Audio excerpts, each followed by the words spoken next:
اللہ رب ذوالجلال کی بارگاہ میں ایسا جانور ذبح کرنا چاہیے جو خوبصورت بھی ہو اور فربا بھی ہو، اس کی عمر بھی پوری ہونی چاہیے، جیسا کہ یہ بکرا ہے، یہ دوندا بھی ہے، اس کی عمر پوری بھی ہے اور خوبصورت اور فربا بھی ہے۔ السلام علیکم ورحمۃ اللہ وبرکاتہ۔ ناظرین، ہم موجود ہیں اس وقت ہری پور کھلا بٹ کے مقام پر۔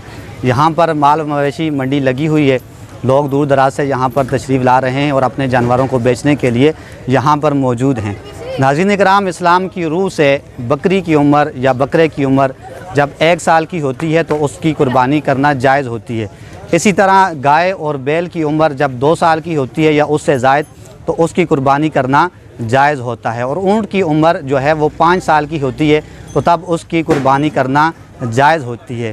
اب آپ کو ہم دکھاتے ہیں، جیسے کہ یہ بیل ہے تو یہ اس کی عمر 2 سال سے زائد ہے، تو اس کی نشانی ہوتی ہے جسے شنئی کہتے ہیں، اور اسے عام زبان میں کہتے ہیں کہ یہ جانور دوندا ہے۔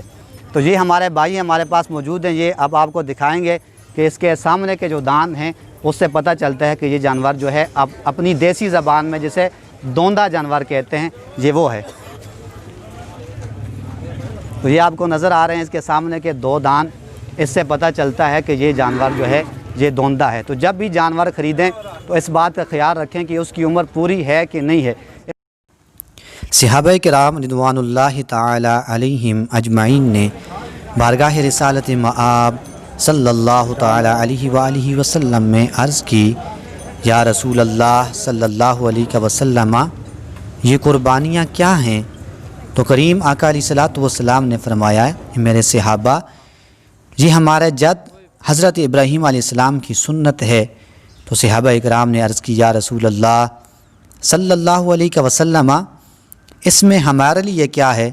تو آقا کونین صلی اللہ علیہ وآلہ وسلم نے ارشاد فرمایا کہ اللہ تبارک و تعالی نے اس کے ہر بال کے بدلے میں تمہارے لیے نیکی کو رکھ دیا ہے۔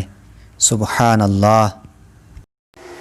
نبی کریم صلی اللہ تعالی علیہ وآلہ وسلم کا ارشاد پاک ہے، فرمایا، یوم النحر یعنی 10ویں ذی الحجہ کو اللہ رب ذوالجلال کی بارگاہ میں خون بہانے یعنی قربانی کرنے سے بڑھ کر کوئی فضیلت والا کام نہیں ہے۔ فرمایا، یہ جانور قیامت کے دن اپنے سینگوں، اپنے بالوں اور اپنے کھروں سمیت حاضر ہوگا، اور فرمایا کہ ابھی خون کا قطرہ زمین پر نہیں پہنچتا کہ قربانی کا جانور اللہ رب ذوالجلال کی بارگاہ میں مقبول ہو جاتا ہے، لہٰذا خوش دلی کے ساتھ قربانی کیا کرو۔